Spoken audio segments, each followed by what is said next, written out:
trouvé là. Ça, c'est du Toulouse raconte. Tous les connus. Et moi-même, j'ai joué pendant 10 ans à l'équipe première du Stade Toulousain. Coq, c'est-à-dire la pentade, on l'appelait comme ça. Oui, pour jeune, je suis vice-président de la section. Ce vestiaire a été utilisé depuis 1981 au quotidien. Mais il a percuté avec la tête. oui, parce qu'à l'époque, Pas de protection. Les poteaux Il était cassés. KO. Oui, Vous voyez qu'il avait cassé. Ah oui, Non, et vous pourtant, pouvez aller grosse, voir là-bas, c'est leur ferraille comme ça. Et en 1900. oui.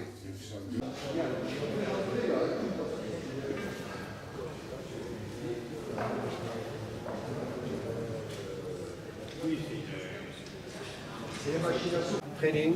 C'est avec cette machine qu'on a pu être champion de France contre Toulon, où on avait fait une préparation spécifique et particulière contre le pilier georgien pour le faire exploser et notamment lui rentrer dans les côtes. Ouais, voilà. il va se faire arracher le phasage. Et qui déséquilibre l'adversaire, le déséquilibre, lui, bim.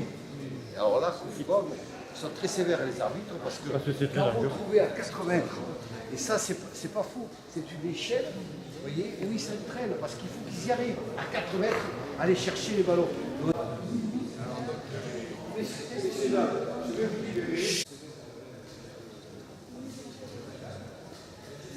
J'espère vous revoir prochainement au match. Voilà. Merci. Nous avons voulu faire cette réunion ici parce que c'est ici que s'est créée l'association. Elle s'est créée en 1882. Il y a eu un petit groupe d'anciens qui ont décidé ensemble, dans la librairie Priva, de faire cette association. Et dans cette salle, il y a des descendants de ces anciens. C'est anniversaire que nous organisions ça, mais également parce que nous essayons de faire des réunions régionales. C'est-à-dire qu'actuellement on fait les fêtes de Pentecôte et de Sainte-Cécile, et là on se lance et on va aller voir dans chaque région pour essayer d'augmenter le nombre de participants de l'association. Les deux sœurs et le frère, Marie-Louise Noël l'aînée, qui est là, Marie-Louise Noël, Raymond Noël le second, et Françoise Vachet la troisième, voilà, la fratrie. Hein. Donc, fils aîné d'un magistrat qui s'appelait lui-même Maurice Noël, né le 13 mars 1838, Antoine Noël Sorésien. Il a été à Sorèze de 51 à 55. Il habitait rue de Castres-en-Revel, qui est devenue par la suite la rue Victor Hugo. Puis, vers 1890, il a habité Beauséjour. Beauséjour, c'est toujours la propriété de la famille. Il est mouru en 1901. Cette maison, elle appartient toujours à la famille, c'est notre cousine qui l'habite. Alors, il a eu 3 garçons. Le premier s'appelait Maurice, qui est mort à 7 ans, il était né en 67. Le second, Victor, que nous avons bien connu, est né en 1871 pour mourir en 56. Et Germaine, notre grand-père, était le dernier, né en 83, et décédé en 59, et c'est lui d'ailleurs qui habitait Beauséjour.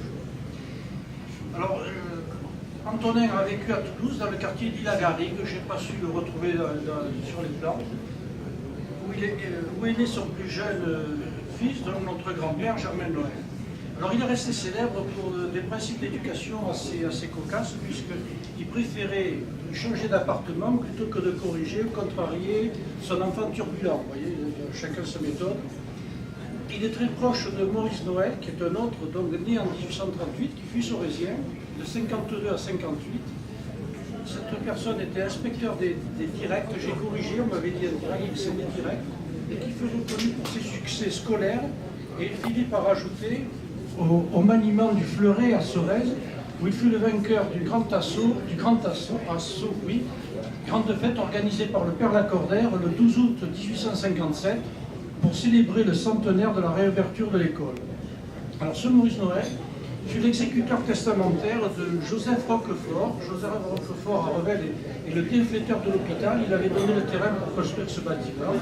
Voilà. Merci de votre attention. La famille de l'Aude est celle qui bat le record des anciens successifs.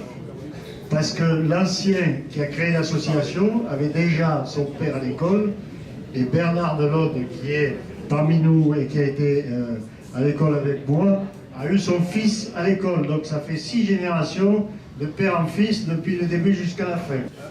Autre chose que je trouve, moi, très importante, c'est que si depuis la création jusqu'à ce jour, il y a toujours eu des Delaude à Sorèze, ces Delaude ont gardé, avec les anciens Sorésiens, une amitié et une liaison sincère qui existe encore aujourd'hui. Dans tous les pays du monde où on peut aller, on peut retrouver un Sorésien, et quand on retrouve un Sorésien, même 50 ans après, c'est comme si on l'avait quitté la veille. C'est, je trouve, la vie de Sorèze. Moi, je suis rentré chez les Verts et sorti chez les Rouges. J'ai donc, avec les Fabre et tous des amis que je vois autour, passé 9 ans ensemble dans une école où on avait quand même une éducation. Et pour la petite histoire, encore la semaine dernière, il y a aujourd'hui des petits-enfants. J'ai recherché la possibilité de trouver un Sorèze, mais je n'ai pas été foutu d'en trouver un. Alors aujourd'hui, l'association sorésienne, c'est vrai que Gaston a raison, il faut essayer de la faire revivre suivant les régions, parce qu'un Niçois ne viendra pas à Toulouse et un Parisien ne descendra pas non plus à Toulouse. Mais l'association sorésienne, telle que l'a fait vivre Gaston, c'est quelque chose d'extraordinaire. Combien il est quand même plus agréable de se retrouver dans ces bâtiments de Sorèze, où aujourd'hui on peut venir avec nos épouses, passer une journée agréable, même par bande d'automne, parce que nous on a connu le bande d'automne pendant des années. Donc je crois que la prochaine fois, ce sera pour Pentecôte bien sûr, on se retrouvera là, mais on se retrouvera dans nos murs. Donc je trouve que ce relationnel au travers de l'association permet de retrouver des gens, et au travers de ces gens, retrouver des moments qui ont été fort agréables. Merci. Parce que ma famille, qui était, moi, M. Bertrand Doat, qui était mon grand-père, c'est lui qui a fondé votre association. Mon père, c'était Sixte Doat, et aussi c'était un grand Sorésien, mais il a passé combien, 6 ans dans la maison, et il a passé beaucoup de temps dans les cachots. Et à l'âge de 16 ans, il s'est engagé à la guerre de 14 dans les carments des traitements de la maison parce qu'il ne supportait pas. Mais bon, il fallait supporter, pareil, hein, c'est ça, c'est ce qu'on m'avait expliqué. Et, hein, n'est-ce pas? Bon, il s'est engagé, pourtant, alors il était un grand cavalier, et je crois que c'était à l'école de Sorèze qu'il avait vraiment appris le cheval. C'était quand même très important pour lui, je pense. Voilà. Et mon grand-père, donc Bertrand Doat, c'est lui c'est grâce à lui que vous avez entre autres cette association, c'est ça? Mon mari, qui est Roger Merle, professeur Merle, bâtonnier Merle, a un ancêtre qui s'appelle Armand Barbès. Il est né dans une famille, tout ce qu'il y a de plus, on peut dire, bourgeoise, très riche, et il a mis toute sa fortune au service de la Révolution. Barbès était également un Sorésien aussi, Edmond Barbès. Madame Merle, en plus, écrivait, elle écrit sur l'art. Elle a fait l'histoire de l'art à Toulouse.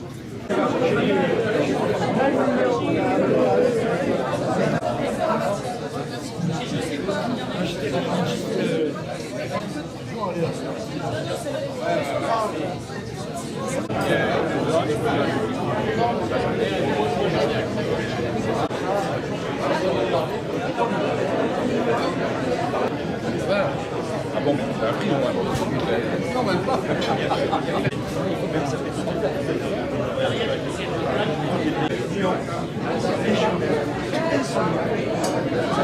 Non, mais pas la petit maigre.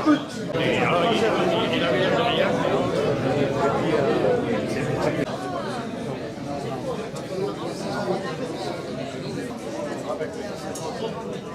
Souhaite. Et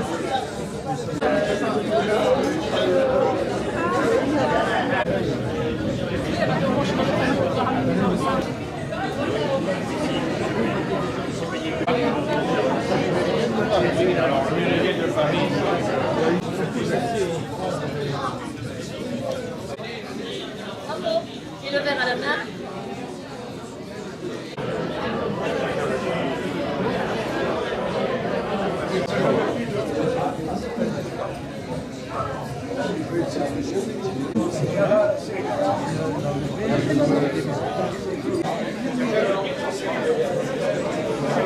Daniel,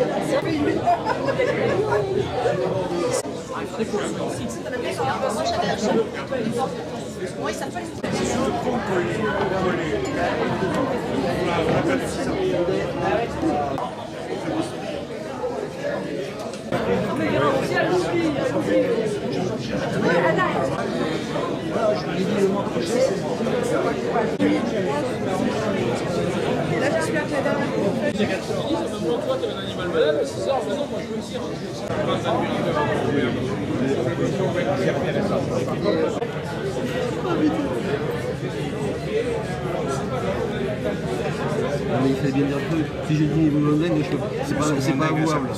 C'est pas avouable. Lourde. Ça c'est lourd ça.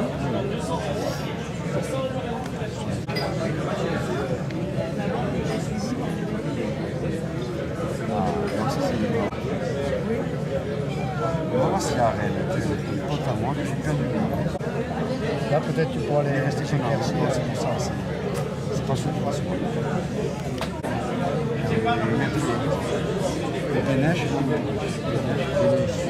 Enfin, je voudrais terminer en citant Lacordaire. Lacordaire a dit de ces réunions, parce que c'est lui qui a créé ces premières réunions. Il a dit que les anciens iraient à ces réunions oublier le fardeau du monde. Lacordaire avait toujours des images pour dire les choses, des images qui sont intéressantes, parce qu'il arrivait à dire par des images des choses qui étaient difficiles à dire par la parole. Il a dit également, ils iront dans ces murs pour respirer le parfum de leur jeunesse. Ça, c'est effectivement, pour les fêtes de Pentecôte. Ici, il nous manque les murs de Sorèze, qui apportent beaucoup à l'émotion. Ensuite, il a dit, évidemment, ils retrouveront leurs camarades et ils échangeront avec eux les joies éternelles ou immortelles de leur adolescence. Et il a rajouté, c'est ce qui rendra l'école immortelle. Ça veut dire que pour l'association, nous avons peut-être un objectif important, c'est rendre l'école immortelle. Et aujourd'hui, dans cette réunion, nous avons fait un pas dans ce sens. Oh, mon ami, joyeuse Pâques.